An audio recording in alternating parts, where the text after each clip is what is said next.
اعوذ باللہ من الشیطان الرجیم بسم اللہ الرحمن الرحیم السلام علیکم ورحمۃ اللہ وبرکاتہ۔ آج ہم حاضر ہوئے ہیں ایک ایسی دنیا میں کہ جہاں ہمارے لیے کتابیں ایک بہت بڑی نعمت ہیں، اور ان میں سے بھی سب سے زیادہ اہمیت کی حامل خداوند متعال کی کتاب قرآن پاک۔ اس پلیٹ فارم پر ہم آپ کے لیے اسلامک آڈیو کتابیں، وہ کتابیں کہ جو دین اسلام کے بارے میں گہرا علم فراہم کریں گی، چاہے آپ سفر پہ ہوں، کام کر رہے ہوں یا گھر پہ آرام کر رہے ہوں۔ ان آڈیو کتابوں کے ذریعے سے آپ کسی بھی وقت کہیں بھی اسلامی علوم کا مطالعہ کر سکتے ہیں۔ ہماری کوشش ہے کہ آپ کو اعلیٰ معیار کی آڈیو کتابیں فراہم کی جائیں، اتھینٹک علماؤں کی کتابیں فراہم کی جائیں۔ امید کرتی ہوں کہ یہ پلیٹ فارم آپ کو پسند آئے گا۔ تو آئیے اس اسلامی سفر پہ ہم سب ساتھ چلیں اور اپنے ایمان کو تقویت دیں۔ بڑھتے ہیں اپنی کتاب کی طرف۔ ہمیشہ کی طرح آپ کو تھمبنیل سے اندازہ ہو چکا ہوگا کہ میں کس کتاب کا مطالعہ کر رہی ہوں۔ اس کتاب کی ہفتم فصل یعنی پہلی، دوسری سے لے کر ہفتم تک، 7ویں فصل تک بیان کیا جا چکا ہے۔ پچھلی آڈیوز کے لیے آپ پلے لسٹ میں جا کر دیکھ سکتے ہیں۔ شروع کرتے ہیں فصل ہشتم، حساب۔ موقف حساب ان خوفناک مواقف میں سے کہ جن کا اعتقاد ہر مسلمان کے لیے ضروری ہے، مقام حساب بھی ہے۔ پروردگار عالم قرآن مجید میں سورہ انبیاء میں ارشاد فرماتا ہے، لوگوں کے حساب اعمال کا وقت نزدیک ہے، لیکن وہ غفلت میں مدہوش ہیں اور وہ اس میں غور و فکر اور تیاری سے گریز کر رہے ہیں۔ اسی طرح ایک دوسری جگہ سورہ طلاق آیت نمبر 8 سے لے کر 10 تک میں خداوند متعال فرماتا ہے، اور کتنی بستی والوں نے اپنے پروردگار اور رسولوں کے حکم سے سرکشی کی، پھر ہم نے ان کا حساب بڑی سختی سے لیا، ہم نے اسے ایک ناشناسا عذاب دیا، بس انہوں نے اپنے کیے کا وبال چکھ لیا اور ان کے کاموں کا انجام نقصان دہ ہوا۔ اللہ نے ان کے لیے سخت عذاب تیار کیا، بس اے عقل والوں، اللہ تعالیٰ سے ڈرتے رہو۔ حساب کون لے گا؟ اگرچہ کہ قرآن و حدیث کے عموم سے یہی مستفاد ہوتا ہے کہ ہر شخص کا حساب خود خداوند عالم لے گا، وَهُوَ أَسْرَعُ الْحَاسِبِينَ، لیکن بعض روایات سے متشرح ہوتا ہے کہ ملائکہ کرام اس کام کو انجام دیں گے۔ بعض اخبار و آثار سے یہ مطلب واضح ہوتا ہے کہ انبیاء کا حساب خود خداوند عالم لے گا، اور انبیاء اپنے اوصیاؤں کا حساب لیں گے اور اوصیاء اپنی امت کا حساب لیں گے۔ بحار الانوار جلد 3 امالی شیخ مفید میں بسند متصل حضرت امام جعفر صادق علیہ السلام سے روایت ہے کہ آپ نے فرمایا کہ جب روز قیامت ہوگا تو اللہ تعالی ہمیں اپنے شیعوں کا حساب لینے کے لیے مقرر فرمائے گا، بس ہم اپنے شیعوں سے حقوق اللہ کے بارے میں سوال کریں گے اور اللہ تعالیٰ ان کو معاف کر دے گا، اور شیعوں کے ذمے کے جو ہمارے حقوق ہوں گے ہم خود ان کو معاف کر دیں گے۔ پھر آپ نے قرآن کی ایک آیت تلاوت فرمائی کہ جس کا ترجمہ ہے، بے شک وہ ہماری ہی طرف لوٹائے جائیں گے، پھر بے شک ان کا حساب ہم ہی لیں گے۔ اس کتاب میں معصوم سے روایت ہے کہ حقوق اللہ اور حقوق امام علیہ السلام کے بخشے جانے کے بعد، یعنی جو مظالم اور حقوق الناس شیعوں کے ذمہ ہوں گے، حضرت رسول خدا صلی اللہ علیہ وآلہ وسلم حقوق کا مطالبہ کرنے والوں کو ادا کر دیں گے۔ پروردگار عالم ہمیں امت خاتم الانبیاء علیہ وآلہ السلام اور شیعان اہل بیت علیہ السلام میں شمار کرے اور ہمارا حشر انہی کے ساتھ ہو، آمین ثم آمین۔ شیعوں کے لیے خوشخبری ہے کہ بروز قیامت پروردگار عالم ہر قوم کے حساب کے لیے اس کے امام کو مقرر فرمائے گا، اور وہی ان کے اعمال کا حساب لے گا۔ ہمارا حساب حجت ابن الحسن امام زمانہ علیہ السلام لیں گے، لیکن جس وقت ہم روح سیاہ اپنے سروں کو جھکائے ان کے سامنے پیش ہوں گے اور دامن ان کی دوستی سے پر ہوں گے، امید ہے کہ وہ ہماری شفاعت کریں گے۔ خدا کا شکر ہے کہ ہمارا حساب اس کریم ابن کریم کے سپرد ہوگا کہ جو خدا کے نزدیک اعلیٰ مراتب کا مالک ہے۔ حساب کن لوگوں کا ہوگا؟ بروز قیامت حساب کے لیے لوگ 4 گروہوں میں ہوں گے۔ کچھ لوگ ایسے ہوں گے کہ جو بغیر حساب کے بہشت میں داخل ہوں گے، اور یہ محبان اہل بیت علیہم السلام سے وہ لوگ ہوں گے کہ جن سے کوئی فعل حرام سرزد نہیں ہوا یا پھر توبہ کے بعد دنیا سے رخصت ہوئے ہوں گے۔ دوسرا گروہ اس کے برعکس ہوگا کہ جو بغیر حساب کے جہنم میں داخل کیے جائیں گے، اور انہی کے بارے میں قرآن میں ایک آیت ہے کہ جو شخص دنیا سے بے ایمان اٹھے گا اس کا حساب نہیں لیا جائے گا اور نہ ہی اعمال نامہ کھولا جائے گا۔ شیخ کلینی رحمۃ اللہ علیہ حضرت امام زین العابدین علیہم السلام سے روایت کرتے ہیں، مشرکوں کے اعمال نہیں تولے جائیں گے، کیونکہ حساب اور میزان اور اعمال کے کھولے جانے کا تعلق اہل اسلام کے ساتھ ہے۔ کافر اور مشرک بنص قرآن ہمیشہ عذاب میں رہیں گے۔ تیسرا گروہ ان لوگوں کا ہے کہ جن کو موقف حساب میں روک لیا جائے گا۔ یہ وہ لوگ ہیں کہ جن کے گناہ نیکیوں پہ غالب ہیں۔ جب یہ رکاوٹ ان کے گناہوں کا کفارہ ہو جائے گی تو ان کو نجات مل جائے گی۔ چنانچہ رسول اکرم صلی اللہ علیہ وآلہ وسلم نے ابن مسعود کو فرمایا کہ بعض لوگ 100 سال موقف حساب میں رہ کے جائیں گے اور پھر وہ جنت میں جائیں گے۔ انسان ایک گناہ کے بدلے 100 سال تک روکا جائے گا، لیکن گناہ کا ذکر نہیں کہ کس گناہ کے بدلے روکا جائے گا۔ لہٰذا مومنین کو چاہیے کہ وہ ہر گناہ سے اجتناب کریں تاکہ موقف حساب پہ رکاوٹ نہ ہو۔ شیخ صدوق رحمۃ اللہ علیہ حضرت امام جعفر صادق علیہ السلام سے روایت کرتے ہیں کہ بروز قیامت 2 محبان اہل بیت کو حساب کے لیے روکا جائے گا۔ ان میں سے ایک دنیا میں مفلس اور فقیر اور دوسرا دولت مند ہوگا۔ وہ فقیر عرض کرے گا، پروردگارا مجھے کس وجہ سے روکا گیا ہے؟ مجھے تیری عزت و جلال کی قسم، تو نے مجھے کوئی حکومت، کوئی سلطنت نہیں دی جس میں میں عدالت یا ظلم و ستم کرتا، نہ ہی تو نے مجھے اس قدر مال دیا کہ میں واجب کردہ حقوق کو ادا کرتا یا غصب کرتا۔ تو نے مجھے صرف اس قدر روزی عطا کی تھی جس کو تو نے میرے لیے کافی سمجھا، اور میں نے بھی کفایت کی۔ بس اللہ کا حکم ہوگا، اے بندہ مومن، تو سچ کہتا ہے، اسے داخل بہشت کیا جائے۔ دوسرا دولت مند اتنی دیر کھڑا رہے گا کہ اس کے کھڑے رہنے سے اتنا پسینہ جاری ہوگا کہ جس سے 40 اونٹ سیراب ہو سکے، پھر اس کو بہشت میں داخل کیا جائے گا۔ جنت میں وہ فقیر اس سے پوچھے گا کہ تجھے کس چیز کی وجہ سے اتنی دیر روک کے رکھا؟ وہ کہے گا، کئی اشیاء کی متواتر تقصیرات کے لمبے حساب نے مجھے روک کے رکھا، یہاں تک کہ اللہ نے اپنی رحمت سے نوازا اور مجھے معاف کیا اور میری توبہ کو قبول کیا۔ پھر وہ فقیر سے پوچھے گا، تو کون ہے؟ وہ جواب دے گا، میں وہی فقیر ہوں کہ جو میدان حشر میں تیرے ساتھ تھا۔ پھر وہ غنی کہے گا کہ تجھ کو جنت کی نعمتوں نے اس قدر تبدیل کیا ہے کہ میں اس وقت تجھے نہیں پہچان سکا۔ چوتھا گروہ ان لوگوں کا ہوگا کہ جن کے گناہ ان کی نیکیوں سے زیادہ ہوں گے، بس اگر شفاعت اور پروردگار عالم کی رحمت اور فضل و کرم شامل حال ہو گئی تو وہ نجات حاصل کر کے بہشت میں چلے جائیں گے، ورنہ ان کو اس جگہ پر عذاب میں ڈالا جائے گا جو ایسے لوگوں کے لیے مخصوص ہوگا، حتیٰ کہ گناہوں سے پاک ہو جائیں اور اس عذاب سے نجات مل جائے، پھر ان کو بہشت میں بھیج دیا جائے گا۔ جس انسان کے دل میں ذرہ بھر بھی ایمان ہوگا وہ جہنم میں باقی نہ رہے گا اور بالآخر وہ جنت میں داخل ہوگا۔ جہنم میں صرف کافر اور معاندین ہی ہیں جو باقی رہیں گے۔ احباط و تکفیر۔ قرآن میں سورہ محمد آیت نمبر 8 اور 9 میں بیان ہے کہ جو لوگ کافر ہیں ان کے لیے ڈگمگاہٹ ہے، خدا ان کے وہ اعمال برباد کر دے گا۔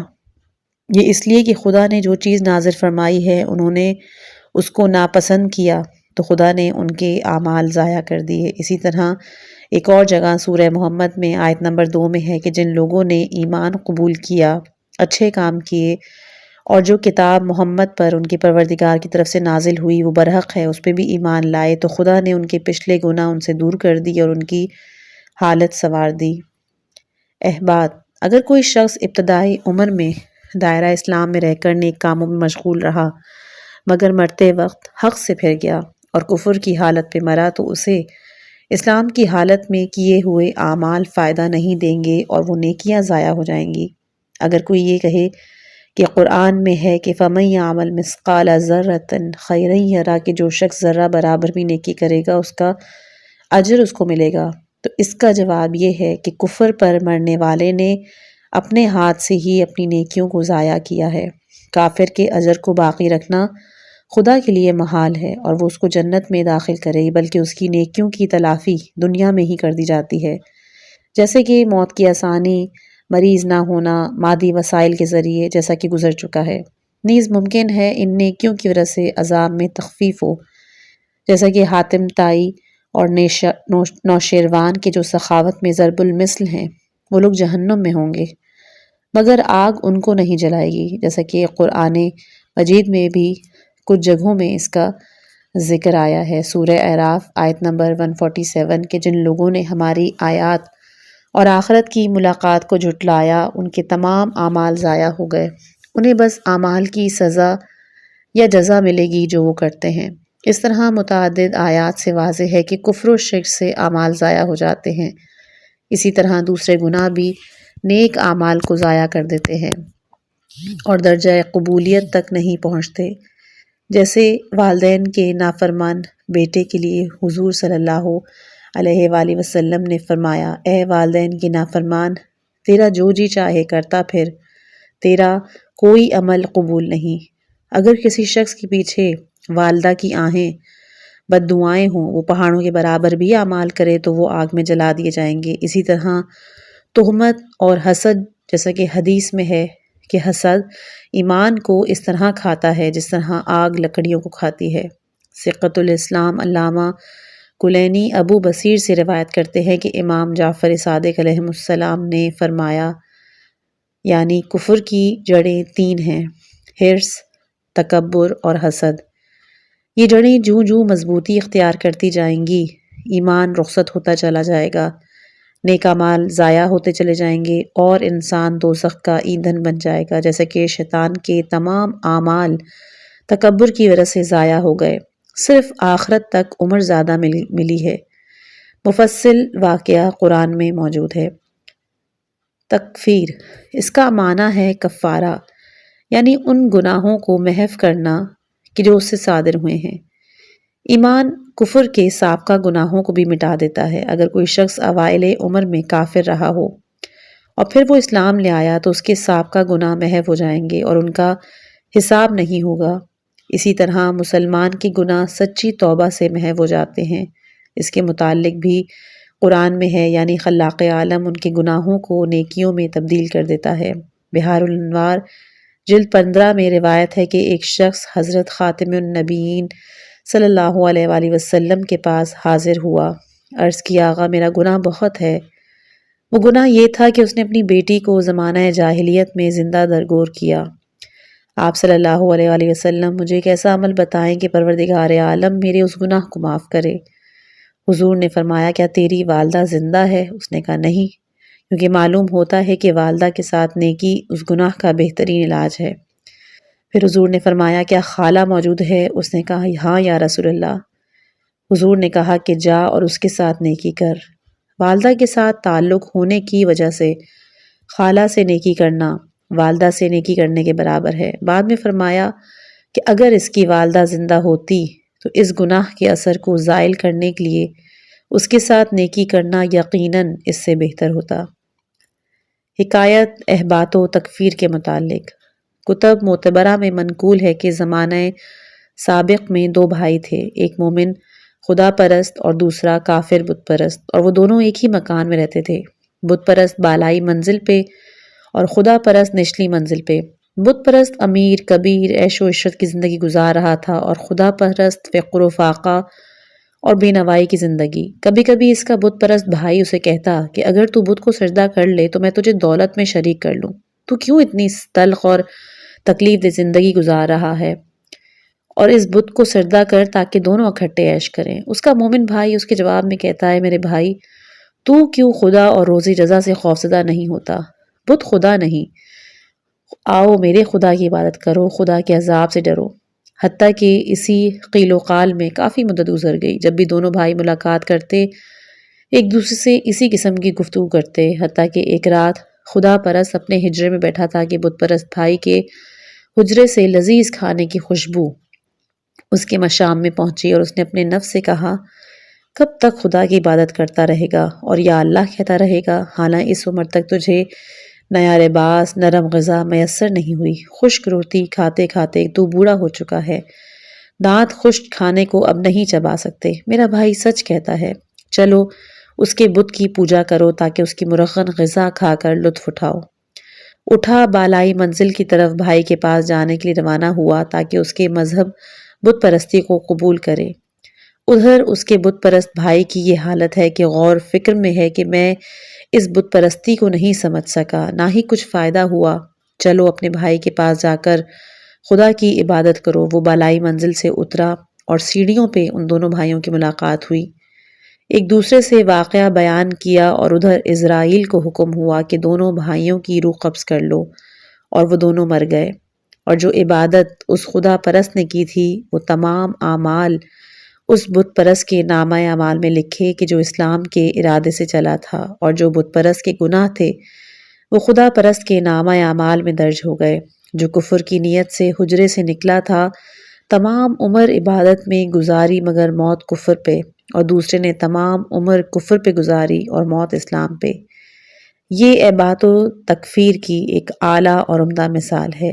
اے برادر، شیطان تیرا سب سے بڑا دشمن ہے، آخر وقت تک حق سے پھسلانے کی کوشش میں رہتا ہے۔ اپنے خیالات کو مجاہدات کثیرہ اور عبادات کے ذریعے حق کا عادی بنا تاکہ پرسش اعمال۔ قرآن پاک میں خداوند متعال نے فرمایا ہے کہ ہم ضرور بالضرور انبیاء اور ان کی امتوں سے سوال کریں گے کہ تمہیں لوگوں کی طرف حق کی دعوت دینے کے لیے بھیجا گیا تھا، کیا تم نے میرے احکام ان تک پہنچائے تھے؟ عرض کریں گے پروردگارا، ہم نے تیرے احکام پہنچانے میں ذرا بھر بھی نرمی نہیں کی۔ تو پوچھا جائے گا تمہارا گواہ کون ہے؟ تو وہ تمام عرض کریں گے پروردگارا، تیری ذات کے علاوہ خاتم الانبیاء حضرت محمد مصطفیٰ صلی اللہ علیہ وآلہ وسلم گواہ ہیں، جیسا کہ قرآن میں سورہ آل عمران آیت نمبر 137 میں ہے، اور اس طرح تم کو عادل امت بنایا تاکہ اور لوگوں کے مقابلے میں تم گواہ بنو اور رسول تمہارے مقابلے میں گواہ بنے۔ اسی طرح حضرت عیسیٰ علیہ السلام سے پوچھا جائے گا، اے عیسیٰ ابن مریم، کیا تو نے ان کو کہا تھا کہ تم میری اور میری والدہ کی پرستش کرو؟ حضرت عیسیٰ علیہ السلام کے بدن میں عظمت خداوندی کے روپ سے لرزہ طاری ہوگا اور عرض کریں گے پروردگارا، اگر میں نے یہ کہا ہوتا تو تجھے بھی علم ہوتا، میں نے تو کہا تھا کہ انی عبداللہ، کہ میں خدا کا بندہ ہوں، تمہارے پاس کتاب لے کر آیا ہوں، نبی بن کے آیا ہوں، تم اس کی عبادت کرو جس نے مجھے اور تمہیں پیدا کیا۔ پھر ان کی امتوں سے سوال کیا جائے گا، کیا تمہارے پیغمبروں نے آج کے دن سے متعلقہ قضا یا خبر نہیں دی تھی؟ تمام کہیں گے خبر دی تھی۔ دوسرے نعمت پروردگار کے متعلق سوال ہوگا کہ ان سے کیا سلوک کیا، کیا نعمتوں پہ شکر ادا کیا تھا یا کفران نعمت کیا؟ نعمتوں کی پرسش کے بارے میں مختلف روایات ہیں کہ جن کو اس طرح جمع کیا گیا ہے کہ نعمتوں کے مختلف مراتب ہیں، اور اہم ترین نعمت ولایت آل محمد ہے، بلکہ نعیم مطلق ہے۔ امام علیہ السلام نے قتادہ سے پوچھا کہ تم آما یعنی ثم لتسألن یومئذ عن النعیم سے کیا مراد لیتے ہو؟ اس نے عرض کی روٹی پانی وغیرہ کے متعلق پوچھا جائے گا۔ امام علیہ السلام نے فرمایا کہ خدا کریم برتر ہے، وہ اس کے متعلق سوال کرے، اگر تم کسی کو اپنے دسترخوان پر بلا کر روٹی کھلاؤ تو کیا اس کے بعد تم اس کے متعلق پوچھا کرتے ہو؟ اس نے عرض کیا کہ پھر نعیم سے کیا مراد ہے؟ حضرت نے کہا کہ اس نعمت سے مراد ہم آل محمد کی ولایت ہے۔ پوچھا جائے گا کہ تم نے آل محمد کے ساتھ کیا سلوک کیا، کس قدر محبت اور تابعداری کی؟ دشمنوں سے پوچھا جائے گا کہ تم نے اس نعمت سے دشمنی کر کے کفران نعمت کیوں کیا؟ اللہ کی نعمت کو پہچاننے کے بعد اس کا انکار کرتے ہیں۔ خوراک کے متعلق تو اتنا پوچھا جائے گا کہ حلال سے کمایا یا حرام سے، اس میں اسراف کیوں کیا، حرام پہ کیوں خرچ کیا؟ میں سوال کرتا رہا مگر تم نے نہیں دیا۔ فقراء کا سوال میرا سوال تھا۔ شیخ صدوق سے روایت ہے کہ بروز قیامت کسی آدمی کے قدم اپنی جگہ سے اس وقت تک نہ اٹھیں گے یہاں تک کہ اسے 4 چیزوں کے متعلق پوچھ نہ لیا جائے۔ پہلا کہ تو نے اپنی عمر کو کن چیزوں میں ضائع کیا، دوسرا اپنی جوانی کن کاموں میں تباہ کی، تیسرا کہ مال کیسے کمایا اور کیسے خرچ کیا، اور چوتھا کہ ولایت آل محمد کے متعلق سوال ہوگا۔ عبادات: اول ما یحاسب بہ العبد الصلاوات، صلاۃ، سب سے پہلے بندے سے جس چیز کا حساب ہوگا وہ اس کی نماز ہے۔ کیا نماز واجب وقت پہ ادا کرتا رہا؟ کیا اس عمود دین اور وصیۂ انبیاء کو صحیح ادا کیا یا ریاکاری کرتا رہا؟ اور اس کے بعد روزہ، حج، زکوٰۃ، خمس، جہاد کے متعلق حساب ہوگا، اور زکوٰۃ و خمس کے حقدار دامن پکڑ کر مطالبہ کریں گے۔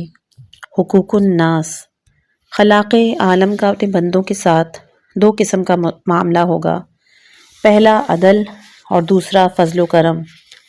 جس شخص کے ذمے کسی انسان کا کوئی حق ہوگا اس کی نیکیاں لے کر صاحب حق کو دے دی جائیں گی، مثلاً غیبت، تہمت، یعنی غیبت کرنے والے اور تہمت لگانے والوں کی نیکیاں اس کو دی جائیں گی جس کی غیبت کی گئی، اور اس کے گناہ غیبت کرنے والے کو دے دی جائیں گے۔ اس سلسلے میں صریحاً روایات موجود ہیں، چنانچہ روضہ کافی میں حضرت علی ابن الحسین علیہ السلام سے ایک طولانی حدیث میں بروز قیامت خلائق کے حساب کا تذکرہ ہے۔ اس حدیث کے آخر میں آپ نے ایک شخص کے جواب میں ارشاد فرمایا کہ جس نے پوچھا تھا کہ اے فرزند رسول، اگر کسی مسلمان کا کسی کافر سے حق کا مطالبہ ہو، وہ تو دوزخ میں ہوگا، اس کی تلافی کیسے ہوگی؟ اس کے پاس تو نیکیاں ہی نہیں۔ تو آپ نے کہا کہ اس حق کی مقدار کے مطابق اس کافر کے عذاب میں اضافہ کر دیا جائے گا۔ فرمایا ظالم کی نیکیاں بقدر ظلم مظلوم کو دے دی جائیں گی۔ اس شخص نے عرض کی اگر اس ظالم مسلمان کے پاس نیکیاں نہیں ہوں تو آپ نے کہا کہ اس مظلوم کے گناہوں کا بوجھ اس ظالم پہ ڈال دیا جائے گا، اور یہی عدل کا تقاضا ہے۔ پیغمبر خدا صلی اللہ علیہ وآلہ وسلم سے منقول ہے کہ آپ نے صحابہ سے پوچھا کیا تم جانتے ہو کہ مفلس کون ہے؟ صحابہ نے عرض کی یا رسول اللہ، ہم میں مفلس وہ ہے کہ جس کے پاس روپیہ، پیسہ اور مال و متاع نہ ہو۔ تو حضور نے فرمایا میری امت کا مفلس وہ شخص ہے کہ جو قیامت کے دن نماز، روزہ، حج، زکوٰۃ کے ساتھ تو آئے لیکن اس نے کسی کو گالی دی ہو، کسی کا مال کھایا ہو، کسی کو قتل کیا ہو، کسی کو پیٹا ہو۔ لہٰذا ان مظلوموں میں سے ہر ایک کو اس کی نیکیاں دے دی جائیں گی، اور وہ نیکیاں اسی کی ہوں گی۔ اگر ان سے پہلے نیکیاں ختم ہو گئیں تو پھر ان کے گناہ اس ظالم پہ ڈال دیے جائیں گے اور اس سے آگ میں ڈال دیا جائے گا۔ علامہ جزائری اپنی کتاب میں ایک حدیث نقل کرتے ہیں کہ اگر کوئی شخص 1 درہم اپنے خصم کو واپس کر دے تو یہ 1000 برس کی عبادت، 1000 غلام آزاد کرنے اور 1000 حج اور عمرہ بجلانے سے بہتر ہے۔ ایک اور جگہ معصومین علیہم السلام سے نقل ہے کہ جو شخص اپنے طلبگاروں کو راضی کرے اور اس کے لیے بغیر حساب کے جنت واجب ہو جاتی ہے، اور جنت میں اسے حضرت اسماعیل علیہ السلام کی رفاقت حاصل ہوتی ہے۔ نمبر 2 ہے معاملہ بفضل خداوندی۔ ایسے وقت میں کہ جب کسی شخص کے ذمے حقوق الناس ہوں اور وہ ان کی وجہ سے روک لیا گیا ہو، اس وقت اللہ کا فضل اگر شامل حال ہوا تو نجات حاصل ہو جائے گی۔ اس وقت بعض لوگ اپنے اپنے پسینے میں غوطے کھا رہے ہوں گے۔ خلاق عالم اپنے فضل و کرم سے بہشتی محلات کو نمایاں کرے گا، اور اس شخص کو کہ جو مطالبہ رکھتا ہے ندا دے دی جائے گی اے میرے بندے سے مطالبہ کرنے والے، اگر چاہتا ہے تو اس محل میں داخل ہو جا اور میرے اس بندے کو اپنا حق معاف کر کے رہا کر دے۔ خوش قسمت ہے وہ بندہ کہ جس کے شامل حال پروردگار عالم کا فضل و کرم ہو۔ اگر خدا اس کے معاملے کی اصلاح نہ کرے تو معاملہ بہت سخت ہے۔ امام زین العابدین علیہ السلام اس خوف سے گریا کرتے تھے اور دعا فرماتے تھے الہی ہمارے ساتھ اپنے فضل کے ذریعے معاملہ کر، نہ کہ عدل کے ساتھ اے کریم۔ دعائے ابو حمزہ سمالی کے الفاظ زیادہ موزوں ہیں۔ نیز نماز رد مظالم ایک بہترین عمل ہے۔ 4 رکعت کی نماز 4 رکعت کی نیت کرے اور پہلی رکعت میں الحمد کے بعد 25 مرتبہ قل ہو اللہ، دوسری میں 50 مرتبہ، تیسری میں 75 مرتبہ اور چوتھی میں 100 مرتبہ، اور پھر سلام پھیر کر دعا کرے۔ حکایت: شیخ شہید کے مکاتیب سے یہ کہانی منقول ہے کہ احمد بن ابی الحواری نے کہا میری خواہش تھی کہ میں ابو سلمان درانی کہ جو عبد الرحمن بن عطیہ مشہور و معروف زاہد ہیں کہ جنہوں نے 235 ہجری میں دمشق کے قلعہ داریہ میں وفات پائی اور وہیں ان کی قبر مشہور ہے، اور احمد بن ابی الحواری اس کے اصحاب میں سے ہیں، ان کو خواب میں دیکھا۔ حتیٰ کہ 1 سال کے بعد میں نے انہیں خواب میں دیکھا۔ میں نے ان سے پوچھا، اے استاد گرامی، اللہ نے تیرے ساتھ کیا سلوک کیا؟ ابو سلمان نے کہا، اے احمد، ایک دفعہ باب صغیر سے آتے ہوئے ایک اونٹ پر گھاس لدی ہوئی دیکھی، بس میں نے اس میں سے ایک شاخ پکڑی۔ مجھے یاد نہیں کہ میں نے اس سے خلال کیا یا اسے دانتوں میں ڈالے بغیر دور پھینک دیا۔ اب 1 سال گزرنے والا ہے، میں ابھی تک اس شاخ کے حساب میں مبتلا ہوں۔ یہ حکایت بعید از قیاس نہیں بلکہ یہ آیہ کریمہ کی تصدیق بھی کرتی ہے۔ قرآن میں سورہ لقمان آیت نمبر 16 میں خداوند متعال فرماتا ہے، اے بیٹے، یہ درست ہے کہ رائی کے برابر بھی نیکی یا بدی اگر آسمان و زمین یا کسی پتھر میں بھی ہوئی، اسے حساب کے وقت پیش کیا جائے گا اور اس کے متعلق سوال کیا جائے گا۔ حضرت امیر المومنین علیہ السلام ایک خطبے میں ارشاد فرماتے ہیں کہ کیا بروز قیامت نفسوں سے رائی کے برابر نیکی یا بدی کا حساب نہیں کیا جائے گا؟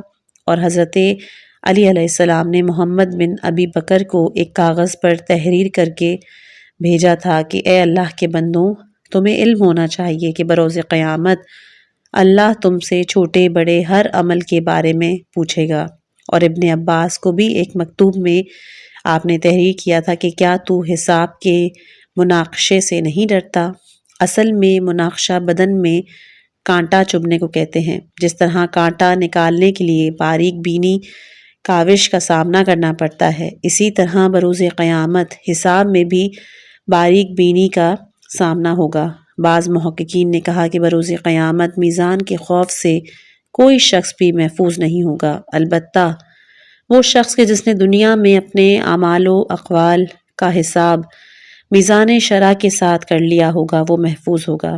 اسی طرح ایک اور حدیث ہے حضور صلی اللہ علیہ وآلہ وسلم سے کہ اے لوگوں، قیامت کے دن حساب ہونے سے پہلے اپنے اعمال کا حساب کر لو اور قیامت کے دن اعمال کا وزن ہونے سے قبل اپنے اعمال کا وزن کر لو۔ ایک اور حکایت ہے کہ توبہ بن سما کے متعلق نقل ہے کہ وہ شب و روز اکثر اپنے نفس کا محاسبہ کیا کرتا تھا۔ ایک دن اس نے اپنی گزشتہ زندگی کے دنوں کا حساب لگایا تو اس نے اندازہ کیا کہ اب تک اس کی 60 سال عمر گزر چکی ہے۔ پھر اس نے سالوں کے دن بنائے تو وہ 21,600 دن بنے۔ وہ افسوس کرتے ہوئے کہنے لگا کہ کیا میں 21,600 گناہوں کے ساتھ اپنے پروردگار کے حضور میں پیش ہوں گا؟ یہ الفاظ کہے اور وہ بے ہوش ہو گیا اور اسی بے ہوشی میں وہ مر گیا۔ ایک روایت میں ہے کہ ایک دفعہ رسول اکرم صلی اللہ علیہ وآلہ وسلم بے گھاس زمین پر تشریف فرما تھے کہ وہاں پہ اصحاب کو ایندھن جمع کرنے کا حکم ہوا۔ صحابہ نے عرض کی، یا رسول اللہ، ہم ایسی زمین پر اترے ہیں جہاں ایندھن ملنا دشوار ہے۔ آپ نے کہا کہ جس کسی سے جتنا ممکن ہو اکٹھا کرے۔ بس انہوں نے ایندھن لا کے حضور کے سامنے رکھا، ایک ڈھیر لگ گیا۔ حضور نے ایندھن کی طرف اشارہ کر کے فرمایا کہ اس طرح بروز قیامت لوگوں کے گناہ بھی جمع ہوں گے، اور اس سے معلوم ہوتا ہے کہ آپ نے اسی لیے حکم دیا کہ صحابہ کو علم ہو جائے کہ جس طرح بے گھاس میدان میں ایندھن نظر نہیں آتا لیکن تلاش کرنے کے بعد ڈھیر لگ گیا، اسی طرح تمہارے گناہ تمہیں نظر نہیں آتے، لیکن جس دن گناہوں کی جستجو و تلاش ہوگی اور حساب ہوگا تو بے شمار گناہ جمع ہو جائیں گے۔ چنانچہ توبہ بن سما نے اپنی تمام عمر میں ہر روز ایک گناہ فرض کیا، اسی وجہ سے اس نے 21,600 گناہ بنا لیے۔ فصل نہم حوض کوثر۔ ان امور مسلمہ میں سے کہ جن کی تصریح قرآن مجید میں اور روایت عامہ اور خاصے میں موجود ہیں، حوض کوثر بھی ہے، اور یہ وہ خیر کثیر ہے کہ جو خلاق عالم نے حضرت محمد مصطفیٰ صلی اللہ علیہ وآلہ وسلم کو عطا کیا۔ متعدد کتب جیسے بصائر الدرجات، معالم، بحار الانوار، ان سب میں مروی ہے کہ عبداللہ بن سنان نے حضرت ابی جعفر الصادق علیہ السلام سے حوض کوثر کے متعلق پوچھا تو حضور نے کہا کہ اس کا طول بصرہ سے صنعاء یمن تک کے اندازے کے برابر ہے۔ عبداللہ نے تعجب کیا۔ حضرت نے کہا کہ تو اس کو دیکھنا چاہتا ہے؟ اس نے کہا ہاں یا ابن رسول اللہ۔ حضرت اس کو مدینے سے باہر لائے اور اپنے پاؤں کو زمین پہ مارا۔ عبداللہ کہتا ہے کہ حکم امام سے میری آنکھیں روشن ہوئیں اور پردہ دور ہو گیا۔ میں نے دیکھا ایک نہر بہہ رہی ہے جہاں میں اور امام کھڑے ہیں اور وہ ایک جزیرہ ہے۔ اس نہر میں ایک طرف برف ہے اور اس سے بھی برف سے بھی زیادہ سفید پانی، اور دوسری طرف دودھ جاری ہے، اور درمیان میں سرخ یاقوت کی طرح شرابن طہورا بہہ رہی ہے، اور اس سے زیادہ خوشنما چیز کبھی نہیں دیکھی، نہ ہی دودھ اور پانی کے درمیان اس طرح شراب دیکھا۔ میں نے عرض کی میری جان آپ پہ قربان ہو، یہ نہر کہاں سے نکل رہی ہے؟ آپ نے کہا کہ جیسا کہ قرآن میں ہے کہ بہشت میں دودھ، پانی اور شراب کا چشمہ ہے، یہ نہر اس میں سے جاری ہے۔ اس نہر کے دونوں کناروں پہ درخت ہیں، اور درختوں کے درمیان حور جنت اپنے بالوں کو لٹکائے ہوئے ہے کہ اس سے زیادہ خوبصورت بال کبھی نہ دیکھے تھے، اور ہر ایک کے ہاتھ میں اس قدر خوبصورت برتن ہے کہ ایسا برتن دنیا میں نہیں دیکھا۔ حضرت ایک کے نزدیک گئے، پانی مانگا، اس حور نے برتن کو اس نہر سے پر کر کے حضور کو دیا اور آداب کیا۔ امام نے مجھے دیا، میں نے کبھی اتنی لطافت، اتنی لذت نہ چکھی، اور اس قدر مشک کی خوشبو جو کبھی نہ سونگھی۔ میں نے عرض کی میری جان آپ پہ قربان ہو، جو کچھ میں نے آج دیکھا ان چیزوں کا مجھے گمان بھی نہیں تھا۔ حضرت نے کہا کہ یہ تو اس سے کم تر ہے کہ جو ہمارے شیعوں کے لیے مہیا کی گئی ہے۔ جس وقت وہ مرتا ہے اس کی روح انہی باغات و نہروں میں پھرتی ہے اور نہاتی ہے اور میووں سے لطف اٹھاتی ہے۔ رسول خدا صلی اللہ علیہ وآلہ وسلم نے حضرت علی علیہ السلام سے فرمایا کہ حوض کوثر عرش اعظم کے نیچے جاری ہے، اس کا پانی دودھ سے زیادہ سفید، شہد سے زیادہ میٹھا، گھی سے زیادہ نرم، اس کے کنکر زبرجد، یاقوت اور مرجان ہیں، اس کی گھاس زعفران اور مٹی مشک۔ اس کے بعد حضور نے اپنا ہاتھ امیر المومنین علیہ السلام کے پہلو پہ رکھا اور فرمایا، اے علی، یہ نہر میرے اور تمہارے لیے ہے اور تمہارے محبوں کے لیے ہے۔ حسینیوں کے لیے ایک خصوصیت یہ بھی ہے کہ حضرت صادق آل محمد علیہ السلام فرماتے ہیں کہ غم حسین ظہور عظمت آل محمد علیہ السلام۔ خلاق عالم جس طرح دوسری نعمتوں کا اظہار بروز قیامت فرمائے گا، اسی طرح عظمت و جان و شان و جلالت محمد و آل محمد علیہ السلام کا بھی اظہار فرمائے گا۔ لواء الحمد عبداللہ بن سلام نے رسول خدا صلی اللہ علیہ وآلہ وسلم کی خدمت میں عرض کیا، رسول اللہ، لواء الحمد کی کیفیت کیا ہے؟ آگاہ فرمائیں۔ آپ نے کہا کہ اس کا طول 1000 برس کی راہ کے برابر ہے، اس کا ستون سرخ یاقوت اور اس کا قبضہ سفید موتیوں کا، اس کا پھریرا سبز زمرد کا، ایک پھریرا مشرق کی طرف، دوسرا مغرب کی، تیسرا وسط میں، اور اس کے اوپر 3 سطریں تحریر ہوں گی۔ پہلا بسم اللہ الرحمن الرحیم، دوسرا ہوگی الحمدللہ رب العالمین، اور تیسری ہے لا الہ الا اللہ محمد رسول اللہ علی ولی اللہ، اور ہر ایک سطر 1000 سال کی راہ کے برابر لمبی ہوگی۔ اس نے پوچھا اس کو کون اٹھائے گا؟ تو آپ نے کہا کہ اس کو وہی اٹھائے گا کہ جو دنیا میں میرا علم اٹھاتا رہا ہوگا، یعنی علی ابن ابی طالب علیہ السلام، جس کا نام اللہ تعالیٰ نے زمین و آسمان کی پیدائش سے پہلے لکھا۔ اس نے کہا کہ آپ نے سچ فرمایا، یہ بھی فرمایا کہ اس کے سائے میں کون لوگ ہوں گے؟ فرمایا مومنین، دوستان خدا، خدا کے شیعہ، میرے شیعہ اور محب، اور علی علیہ السلام کے شیعہ اور محب اس کے سائے میں ہوں گے۔ بس ان کا حال اور ان کا انجام بہت اچھا ہے، اور عذاب ہے اس شخص کے لیے کہ جو علی علیہ السلام کے بارے میں مجھے یا علی کو میرے بارے میں جھٹلائے یا اس مرتبے میں جھگڑا کرے جس میں خداوند عالم نے اس کو قائم کیا۔ حضرت علی علیہ السلام ساقی کوثر ہوں گے۔ ایک حدیث کے حصے میں آیا ہے، اے علی تو ہی ساقی کوثر ہے۔ خصال شیخ صدوق میں جناب امیر المومنین علیہ السلام سے مروی ہے کہ میں حوض کوثر پر رسول خدا صلی اللہ علیہ وآلہ وسلم کے ساتھ ہوں گا، اور میری عطرت بھی وہاں میرے ساتھ ہوگی۔ جو شخص ہماری ملاقات کا خواہش مند ہے اسے چاہیے کہ ہمارے قول و فعل پر عمل کرے، کیونکہ ہر گھر سے کچھ نجیب و شریف ہوتے ہیں، ہمارے لیے اور ہمارے محبوں کے لیے شفاعت ثابت ہے۔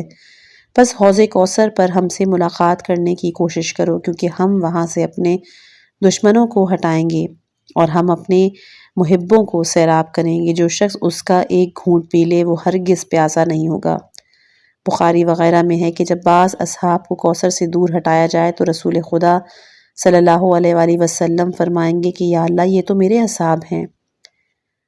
تو جواب آئے گا کہ تمہیں علم نہیں کہ انہوں نے تمہارے بعد کیا کیا؟ احداث و بدعات پھیلائے، اسی طرح اور بھی باتیں موجود ہیں۔ مقام محمود، تفسیر فرات بن ابراہیم کوفی میں حضرت صادق آل محمد علیہ السلام کے اسناد سے جناب رسالت مآب صلی اللہ علیہ وآلہ وسلم سے ایک طویل حدیث میں مروی ہے کہ جس کا خلاصہ یہ ہے کہ چونکہ خلاق عالم نے مجھ سے وعدہ فرمایا اسے وہ ضرور پورا کرے گا، اور بروز قیامت تمام لوگوں کو جمع کرے گا، اور میرے لیے ایک ممبر نصب ہوگا کہ جس کے 1000 درجے ہوں گے، ہر درجہ زبرد یاقوت طلا کا ہوگا۔ میں اس کے آخری درجے پہ چڑھوں گا اور اس وقت جبرائیل آ کر لواء الحمد میرے ہاتھ میں دے گا اور کہے گا یا محمد، یہ وہ مقام محمود ہے کہ جس کا پروردگار عالم نے تجھ سے وعدہ کیا۔ اس وقت میں جناب علی علیہ السلام سے کہوں گا کہ اے علی تم اوپر چڑھو، چنانچہ وہ ممبر پہ چڑھیں گے اور مجھ سے ایک درجہ نیچے بلا فصل بیٹھیں گے، تب میں لواء الحمد ان کے ہاتھ میں دے دوں گا۔ علی علیہ السلام دوزخ اور بہشت کے بانٹنے والے ہیں، پھر میرے پاس رضوان جنت بہشت کی کنجیاں لے کر آئے گا اور میرے حوالے کرے گا۔ بعد ازاں جہنم کا خازن جہنم کی کنجیاں میرے حوالے کرے گا، میں یہ کنجیاں حضرت علی علیہ السلام کے حوالے کر دوں گا۔ اے علی، تو جنت اور جہنم کا تقسیم کرنے والا ہے، اور اس وقت جنت اور جہنم میری اور علی کی اس سے زیادہ فرما بردار ہوگی جتنی کوئی فرما بردار دلہن اپنے شوہر کی اطاعت کرتی ہے۔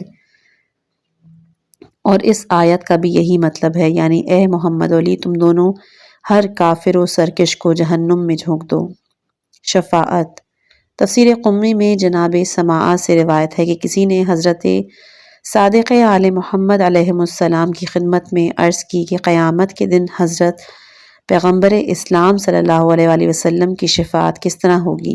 آپ نے کہا کہ جب لوگ پسینے کی کثرت سے مضطرب اور پریشان ہو جائیں گے، اس نفسا نفسی کے عالم میں لوگ تنگ آ کر جناب آدم علیہ السلام کی خدمت میں بغرض شفاعت حاضر ہوں گے، وہ اپنے ترک اولا کا عذر پیش کریں گے، معذرت چاہیں گے، پھر ان کی ہدایت کے مطابق جناب نوح علیہ السلام کی خدمت میں آئیں گے، وہ بھی معذرت خواہی کریں گے۔ اسی طرح ہر سابق نبی ان کو اپنے بعد والے نبی کی خدمت میں بھیجے گا، حتیٰ کہ جناب عیسیٰ علیہ السلام کی خدمت میں پہنچیں گے اور وہ ان کو سرکار ختمی مرتبت صلی اللہ علیہ وآلہ وسلم کی خدمت میں حاضر ہونے کا مشورہ دیں گے۔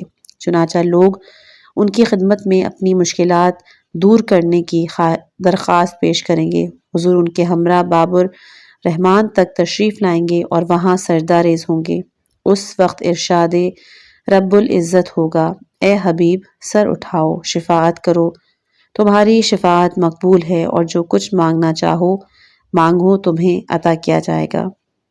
یہاں پہ بتانا چاہیں گے کہ آئمہ کی شفاعت کے متعلق حساب کی فصل میں تفصیل گزر چکی ہے۔ خصال شیخ صدوق رحمۃ اللہ علیہ میں جناب رسول خدا صلی اللہ علیہ وآلہ وسلم سے منقول ہے کہ 3 گروہ بارگاہ الہی میں شفاعت کریں گے اور ان کی شفاعت قبول ہوگی۔ پہلا انبیاء، دوسرا علماء، اور تیسرے ہیں شہداء۔ بحار الانوار جلد 7 میں ہے کہ رسول اکرم صلی اللہ علیہ وآلہ وسلم نے ارشاد فرمایا کہ شیعان علی کو حقیر نہ سمجھو، ان میں سے ایک ایک شخص قبیلہ ربیعہ و مضر کی تعداد کے مطابق گنہگاروں کی شفاعت کرے گا۔ شفاعت کن لوگوں کی ہوگی؟ بحار الانوار میں ہے کہ رسول خدا صلی اللہ علیہ وآلہ وسلم نے کہا کہ شفاعت میری امت کے ان لوگوں کی ہوگی کہ جو گناہان کبیرہ کے مرتکب ہوں گے اور جو نیکوکار ہیں اور وہ اس سے بے نیاز ہیں۔ جناب رسول خدا صلی اللہ علیہ وآلہ وسلم نے یہ بھی فرمایا کہ میں بروز قیامت 4 شخصوں کی ضرور شفاعت کروں گا۔ ایک وہ شخص کہ جو میری ذریت کی عزت و توقیر کرے، دوسرا کہ جو میری ذریت کی حاجات پوری کرے، تیسرا وہ جو ان کے مطلب براری کرنے میں کوشش کرے، اور چوتھا وہ جو دل و زبان سے ان کے ساتھ محبت کرے۔ ایک اور جگہ صادق آل محمد علیہ السلام نے کہا کہ جو شخص نماز کو حقیر سمجھے اس کو ہماری شفاعت نصیب نہیں ہوگی۔ جناب باقر العلوم علیہ السلام فرماتے ہیں کہ ہمارا شیعہ وہ ہے کہ جو ہماری تابع داری کرے، ہماری مخالفت نہ کرے، اگر واجبات کی بجاوری اور محرمات کی پرواہ نہ کی تو وہ شیعان علی کی فہرست سے خارج ہو جائے گا اور وہ شفاعت کا بھی حقدار نہیں۔ بس مختصر یہ کہ اہل ایمان کو ہمیشہ خوف و امید کے درمیان رہنا چاہیے، جو مومنین کی صفت ہے۔ ارشاد قدرت ہے کہ وہ خدا کی رحمت کی امید رکھتے ہیں اور عذاب سے ڈرتے ہیں۔ اعراف، اخبار اہل بیت علیہ السلام کی بنا پر اعراف صراط پر وہ بلند مقام ہے کہ جس پہ محمد و آل محمد علیہ السلام تشریف فرما ہوں گے۔ ہر شیعہ اور محب اہل بیت کی پیشانی سے نور ساطع ہوگا، گویا وہ پل صراط پر سے گزرنے کے لیے ولایت علی علیہ السلام کا ٹکٹ ہے۔ سوائق میں ہے کہ کوئی شخص اس وقت تک پل صراط سے نہیں گزر سکتا جب تک اس کے پاس علی علیہ السلام کا ٹکٹ نہ ہو۔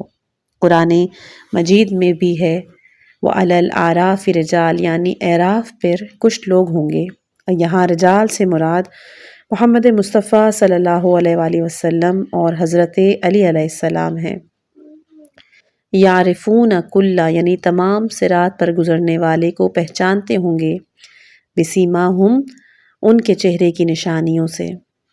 اعراف کی دوسری تفسیر یہ بھی کی گئی ہے کہ یہ ایک دیوار ہے، جیسا کہ قرآن میں بیان ہے سورہ حدید آیت نمبر 12 اور 13 کہ جس دن تم مومن مردوں اور عورتوں کو دیکھو گے کہ ان کے ایمان کا نور ان کے آگے آگے اور داہنی طرف چل رہا ہوگا، تو ان سے کہا جائے گا کہ تم کو بشارت ہو کہ آج تمہارے لیے وہ باغ ہیں کہ جن کے نیچے نہریں جاری ہیں اور تم ان میں ہمیشہ رہو گے، یہی تو بڑی کامیابی ہے۔ اس دن منافق مرد اور عورتیں ایمانداروں سے کہیں گے اگر نظر ہماری طرف بھی کرو ہم بھی تمہارے نور سے کچھ روشنی حاصل کریں، تو ان سے کہا جائے گا کہ تم پیچھے دنیا میں لوٹ جاؤ، وہیں کسی اور نور کی تلاش کرو۔ پھر ان کے درمیان ایک دیوار کھڑی ہو جائے گی جس میں ایک دروازہ ہوگا اور اس کے اندر کی جانب رحمت اور باہر کی جانب عذاب۔ اس کی تفسیر میں کہا گیا ہے کہ وہ نور عقائد اور ولایت آل محمد کا نور ہے، اور یہ نور ہر ایک کی معرفت اور عقائد کے درجے کے مطابق ہے۔ وہ دائیں طرف ہوگا، بعض کا نور اتنا روشن کہ وہ بمشکل اپنے قدموں کی جگہ دیکھ سکیں گے، بعض کا نور حد نظر سے بھی زیادہ ہوگا، بعض کا اتنا کمزور کہ کبھی ختم ہو جائے گا کبھی روشن ہو جائے گا، اور وہ حیران و پریشان آواز دیں گے کہ پروردگارا ہمارا نور جو ہے وہ کامل فرما تاکہ ہم منزل تک پہنچ سکیں، اس جگہ کسی دوسرے کا نور کام نہیں دے گا۔ منافقین اور گناہگار خواہش کریں گے کہ وہ ان کے انوار سے فائدہ اٹھائیں مگر کوئی فائدہ نہیں اٹھا سکے گا، اور ان کے درمیان ایک دیوار حائل کر دی جائے گی اور یہی اعراف ہے۔ سورہ حدید آیت نمبر 14 کہ منافقین مومنوں سے پکار کر کہیں گے کیوں بھائی کیا ہم کبھی تمہارے ساتھ نہ تھے؟ مومنین کہیں گے تھے تو ضرور، مگر تم نے خود اپنے آپ کو بلا میں ڈالا، ہمارے حق میں گردشوں کے منتظر رہے، دین میں شک کیا، تمہیں تمہاری تمناؤں نے دھوکہ میں رکھا ہے، یہاں تک کہ خدا کا حکم آ پہنچا اور شیطان نے خدا کے بارے میں تمہیں فریب دیا، اب کوئی چارہ نہیں، تمہاری جگہ آگ ہے۔ تیسرا، اعراف جنت اور جہنم کے درمیان وہ جگہ ہے کہ جہاں مستضعفین، سیدھے سادے لوگ، کم عقل، سادہ لو، عورتیں، دیوانے، نابالغ بچے، نیز وہ لوگ کہ جو دو نبیوں کے درمیان کے زمانے میں ہوں جس کو زمانہ فطرت کہا گیا ہے، یا وہ لوگ جن کو ظہور حجت کا علم نہیں ہوا، یہ تمام اس جگہ ہوں گے، اور وہاں بہشتیوں کی طرح نعمتیں اور خوشی نہیں ہے لیکن عذاب میں مبتلا بھی نہیں۔ شیخ سعدی نے بھی اس کا خوب نقشہ کھینچا ہے کہ جو فارسی میں ہے، ہم اس کا ترجمہ بتاتے ہیں کہ حوران بہشت کے نزدیک اعراف دوزخ ہے، لیکن اگر دوزخیوں سے پوچھا جائے تو وہ کہیں گے کہ اعراف جنت ہے۔ فصل دہم پل صراط، یہ بھی آخرت کی ان ہولناک منازلوں میں سے ایک ہے کہ جن پر اجمالاً اعتقاد رکھنا ہر مسلمان کے لیے فرض اور ضروریات دین میں سے ہے۔ صراط لغت میں بمعنی راستہ ہے اور اصطلاح شرع میں وہ راستہ مراد ہے کہ جو جہنم کے اوپر سے گزرتا ہے۔ ایک روایت میں معصوم علیہ السلام سے منقول ہے کہ پل صراط بال سے زیادہ باریک، تلوار سے زیادہ تیز اور آگ سے زیادہ گرم ہے، خالص مومن اس پر سے بجلی کی طرح تیز گزر جائیں گے، اور بعض لوگ بڑی مشکل کے ساتھ گزریں گے، بالآخر نجات پائیں گے اور بعض لوگ پھسل کر جہنم میں گر پڑیں گے۔ جو شخص دنیا میں صراط مستقیم یعنی کہ اہل بیت رسول سے گفتار و کردار کے ذریعے عدول کرتے ہوئے باطل کی طرف مائل تھا، وہ بروز قیامت بطور سزا پل صراط سے پھسل کے جہنم میں گر پڑے گا۔ سورہ حمد میں صراط مستقیم سے دونوں کی طرف اشارہ ہے، اہل بیت کا راستہ اور پل صراط۔ علامہ مجلسی اپنی کتاب حق الیقین میں شیخ صدوق کے حوالے سے نقل کرتے ہیں کہ انہوں نے فرمایا کہ روز قیامت کے متعلق عقیدہ اور نظریہ یہ ہے کہ ہر عقبہ اپنے نام علیحدہ ایک فرض اور واجب رکھتا ہے جو اللہ کے اوامر و نواہی میں سے ہیں، پس جو شخص قیامت کے روز اس عقبے میں پہنچے گا وہ اس واجب کے نام سے موسوم ہے۔ اگر اس شخص سے اس واجب میں تقصیر ہوئی تو اس کے عقبے میں 1000 سال نظر بند ہوگا، پھر وہ اس واجب کو حق خدا سے طلب کرے گا۔ اگر وہ شخص اپنے سابقہ نیک اعمال کی بدولت یا خدا کی رحمت و بخشش کے سہارے سے نجات اور چھٹکارا پا لے گا تو پھر دوسرے عقبے میں پہنچے گا۔ اسی طرح یکے بعد دیگرے عقبات عبور کرتا رہے گا، ہر عقبے سے اس متعلق واجب کے متعلق سوالات ہوں گے، پس اگر تمام سے سلامتی کے ساتھ پورا اترے گا تو پھر آخر دارالبقاء میں پہنچے گا اور اس جگہ اسے ایک ایسی زندگی نصیب ہوگی کہ جس میں اسے کبھی موت نہیں آئے گی اور اسے بغیر محنت اور تکلیف کے آرام و سکون پائے گا، اور اللہ کے جوار رحمت میں انبیاء، صدیقین، حجج اللہ اور بندگان خدا میں صالحین کے ساتھ رہے گا۔ لیکن اگر کوئی شخص کسی بھی عقبے میں اور اس کے متعلقہ واجبات میں کوتاہی کے باعث بند ہو گیا تو اس کی سابقہ نیکیاں اگر اپنے حق کے ذریعے نجات نہ دلا سکیں تو وہ اللہ کی رحمت سے محروم ہو جائے گا اور اس کے پاؤں پھسلیں گے اور وہ جہنم میں گر پڑے گا۔ امام محمد باقر علیہ السلام سے روایت کی گئی کہ جب یہ آیات نازل کی گئیں یعنی اس روز جہنم کو لایا جائے گا، اس آیات کے معنی رسول اکرم صلی اللہ علیہ وآلہ وسلم سے دریافت کیے گئے تو آپ نے فرمایا کہ جبرائیل نے مجھے بتایا کہ جب اللہ تعالیٰ اول سے لے کر آخر تک ہر چیز کو قیامت کے دن اکٹھا کرے گا تو 1,00,000 فرشتے بڑی تکلیف و مصیبت کے ساتھ 1000 ڈوریوں کے ساتھ جہنم کو لائیں گے اور جہنم کے اندر بڑا جوش و خروش، توڑنے پھوڑنے کی سخت آواز ہوگی، بس اس وقت اس سے ایک ایسی ہولناک آواز نکلے گی جس آواز کو اللہ نے لوگوں کا حساب لینے کے لیے روک رکھا ہے اور تمام ہلاک ہو جائیں گے۔ ہر انسان، فرشتہ اور پیغمبر فریاد کر رہے ہوں گے، رب نفسی نفسی، یعنی اے اللہ مجھے اپنی پناہ دے۔ ہر پیغمبر اپنی امت کے بارے میں دعا کرے گا، رب امتی امتی، پس وہ پیغمبر اپنی امت کو لے کر اس پل سے گزارے گا کہ جو اس پر رکھا جائے گا، کسی کو اس پل سے گزرنے کے سوا چارہ نہیں۔ قرآن میں سورہ مریم آیت نمبر 71 سے 73 میں ہے کہ تم میں سے ایسا کوئی بھی نہیں جو جہنم پر سے ہو کے نہ گزرے، کیونکہ پل صراط اسی پر ہے۔ یہ تمہارے پروردگار پر حتمی اور لازمی ہے، پھر ہم پرہیزگاروں کو بچائیں گے اور گنہگاروں کو گھٹنوں کے بل اس میں چھوڑ دیں گے۔ پھر فرمایا اس راستے پہ 7 عقبات ہیں، ہر عقبے کے لیے ایک موقف ہے، ہر موقف 70,000 فرسخ کا ہے، ہر عقبہ پر 70,000 فرشتے معمور ہیں، تمام لوگ ان 7 عقبات سے گزریں گے۔ عقبہ اول صلہ رحمی، امانت اور ولایت۔ جس شخص نے دنیا میں والدین سے رحمت قطع کی ہوگی وہ دنیا میں کم عمر ہوگا، اس کے مال میں برکت نہیں ہوگی اور آخرت میں اسے پل صراط پہ پہلے موقف پہ روک لیا جائے گا اور قطع رحمی حائل ہوگی۔ قرآن میں اس کی تنبیہ بھی وارد ہے، سورہ نساء آیت نمبر 1، اور اس خدا سے ڈرو جس کے وسیلے سے آپس میں ایک دوسرے سے سوال کرتے ہو اور قطع رحم سے بھی۔ بس اگر تمہارا کوئی رشتہ دار بیمار ہو تو اس کی عیادت کرو، محتاج ہے تو اس کی دستگیری کرو، اس کی حاجت روائی کرو، مخصوص ایام میں جیسے عید وغیرہ میں اس سے ملاقات کرو۔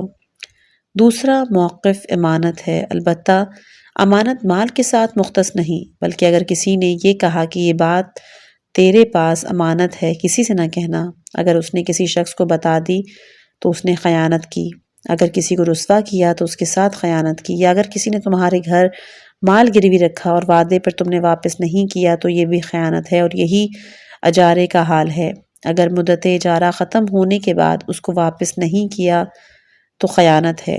ثقۃ الاسلام حسین بن سعید اہوازی حضرت امام محمد باقر علیہ السلام سے روایت کرتے ہیں کہ ایک شخص نے حضرت ابو ذر کو خوشخبری دی کہ تیرے بیٹے بہت سے گوسفند لائے ہیں، تیرے مال میں اب اضافہ ہے۔ تو ابو ذر نے کہا کہ ان کی زیادتی میرے لیے خوشی کا باعث نہیں، نہ ہی میں اسے اچھا سمجھتا ہوں، کیونکہ میں تو بقدر کفایت اور کم چیز کو پسند کرتا ہوں، تاکہ زیادہ کی فکر حفاظت مجھے مشغول نہ کرے اور غافل نہ ہو جاؤں، کیونکہ میں نے حضور سے سن رکھا ہے کہ قیامت کے دن پل صراط کے دونوں طرف رحم اور امانت ہوگی۔ جب صلہ رحمی کرنے والا اور امانتوں کا ادا کرنے والا شخص پل صراط سے گزرے گا تو اسے ان کی طرف نہ گزارا جائے گا تاکہ وہ آتش میں نہ گر پڑے۔ دوسری روایت میں ہے کہ اگر خیانت کرنے والا اور قطع رحمی کرنے والا گزرے تو ان دونوں خصلتوں کی موجودگی میں کوئی دوسرا عمل صالح اسے فائدے نہیں دے گا اور وہ پل صراط سے جہنم میں گر جائے گا۔ ولایت، اسی عقبے میں تیسرا موقف ولایت ہے اور اس کے متعلق سنی شیعہ کی کتابوں میں بے شمار روایات موجود ہیں کہ ولایت سے مراد ولایت علی علیہ السلام ہے۔ تفسیر ثعلبی وغیرہ میں بھی یہی چیز بیان ہوئی ہے۔ عقبہ دوم، نماز۔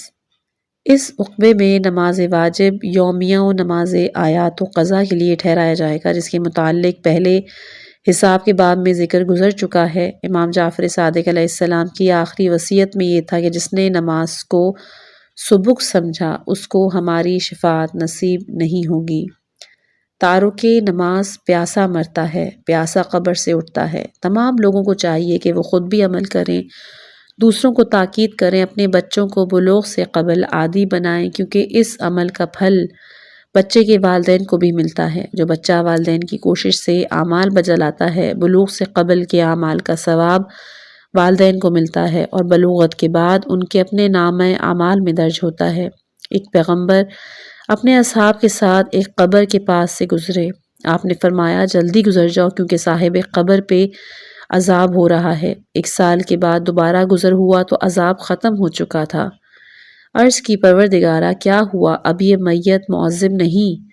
تو ندا آئی کہ اس شخص کا ایک نابالغ بچہ تھا، اس کو مکتب میں بھیجا گیا ہے اور استاد نے اس کو بسم اللہ الرحمن الرحیم پڑھائی کہ جس کے بعد اس کے بیٹے نے بھی مجھے رحمان و رحیم کی صفت سے یاد کیا، تو میں نے اس کے والدین سے عذاب ختم کر دیا کیونکہ وہ بچے کی خلقت کے لیے واسطے تھی۔ مجھے حیا آئی کہ وہ مجھے رحمان و رحیم کی صفت سے یاد کرے اور میں اس کے والدین پر عذاب کروں۔ عقبہ سوم، زکوٰۃ۔ اگر کسی شخص نے 1 درہم کے برابر خمس یا زکوٰۃ مستحقین کو ادا نہیں کی تو اس کو اس عقبے میں روک لیا جائے گا، اور معنی اس زکوٰۃ کے بارے میں روایت ہے کہ حضور نے کہا کہ اس کی گردن میں اژدہا لپٹا ہوا ہوگا۔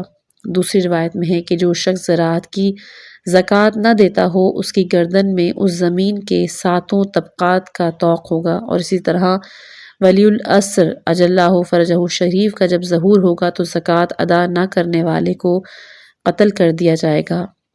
عقبہ چہارم، روزہ۔ چوتھے عقبے میں روزہ حائل ہوگا، اگر اس فریضے کو ادا کرتا رہا تو آسانی سے گزر جائے گا ورنہ روک لیا جائے گا۔ روزہ آگ کے لیے ڈھال ہے۔ حضور نے فرمایا کہ روزہ دار کے لیے 2 خوشیاں ہیں، ایک افطار کے وقت اور دوسرے خدا سے ملاقات کے وقت کہ وہ صراط پر سے آسانی کے ساتھ گزر جائے گا اور بارگاہ احادیث میں پہنچ جائے گا۔ عقبہ پنجم، حج۔ اگر کسی شخص کے لیے اس کی عمر میں حج واجب ہو جائے اور تمام شرائطیں بھی پوری ہوں اور اب وہ حج ادا نہ کرے تو اسے اس موقف میں روکا جائے گا، بلکہ حدیث میں ہے کہ موت کے وقت اسے کہا جائے گا کہ تو یہودی مر یا نصرانی، تیرا اسلام سے کوئی واسطہ نہیں ہے، اور قرآن میں تارک حج کو کافر بھی کہا گیا ہے۔ عقبہ ششم، طہارت۔ حضرت ابن عباس کی روایت کے مطابق طہارت 3 ہے، اس سے مراد وضو، غسل اور تیمم۔ بعض اس سے مراد مطلق طہارت لیتے ہیں۔ اگر کوئی شخص طہارت کا لحاظ نہیں رکھتا، خاص طور پر مرد اور عورت کی جنابت کا غسل مکمل شرائط کے ساتھ انجام نہیں دیتے، ان کو اس موقف پہ روکا جائے گا۔ عورتوں کو چاہیے کہ باقی اغسال کو بھی اپنے وقت پہ انجام دیں اور غفلت سے کام نہ لیں، جیسا کہ جوہلا میں رواج ہے، بلکہ نجاسات سے پرہیز نہ کرنے والے کو قبر میں بھی فشار ہوتا ہے۔ عقبہ ہفتم مظالم، اس کو کبھی عقبہ عدل کے ساتھ اور کبھی حقوق الناس کے ساتھ تعبیر کیا جاتا ہے، اور قرآن مجید میں اس عقبے کے متعلق کہا گیا ہے سورہ فجر میں کہ بے شک تیرا رب تیری گھات میں ہے۔ اس کی تفسیر میں کہا گیا ہے کہ لوگ پورے صراط پر اس طرح گزریں گے کہ بعض ہاتھوں سے پکڑ رہے ہوں گے، بعض کا ایک پاؤں پھسل رہا ہوگا، وہ دوسرے پاؤں کا سہارا لیتے ہوں گے، اور ان لوگوں کے ارد گرد فرشتے کھڑے ہوں گے۔ خداوند تو بڑا حلیم اور بردبار ہے، اپنے فضل و کرم سے انہیں معاف فرما، سلامتی کے ساتھ گزار دے۔ اس وقت لوگ چمگادڑوں کی طرح جہنم میں گر رہے ہوں گے۔ جو شخص اللہ کی رحمت کے ذریعے نجات پا گیا وہ پل صراط پر سے پار ہو جائے گا اور کہے گا الحمدللہ، اللہ نے اپنی نعمات کو میرے اعمال صالحہ کے ذریعے پورا کیا اور ان نیکیوں میں اضافہ کیا۔ میں شکر ادا کرتا ہوں کہ اس نے اپنے فضل و کرم سے مجھے نجات دی جبکہ میں مایوس ہو چکا تھا۔ اس میں شک نہیں کہ پروردگار عالم اپنے بندوں کے گناہ معاف کرنے والا ہے، نیک اعمال کو سراہنے والا ہے۔ اگر کسی نے کسی شخص کو بیجا تکلیف دی ہوگی تو وہ 500 سال تک اس موقف میں بند رہے گا اور اس کی ہڈیاں گل جائیں گی، اور جس نے کسی کا مال کھایا ہوگا 40 سال تک اسی جگہ قید رہے گا، پھر اسے جہنم میں پھینک دیا جائے گا۔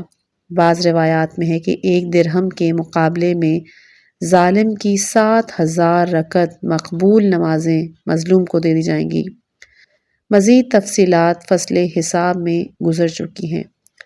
اس کے بعد حکایت ہے کہ جو انشاءاللہ ہم اگلی آڈیو میں پیش خداوند متعال سے دعا ہے کہ ہمیں اپنے دین کی صحیح سمجھ عطا فرمائے اور عمل پر ثابت قدم رکھے۔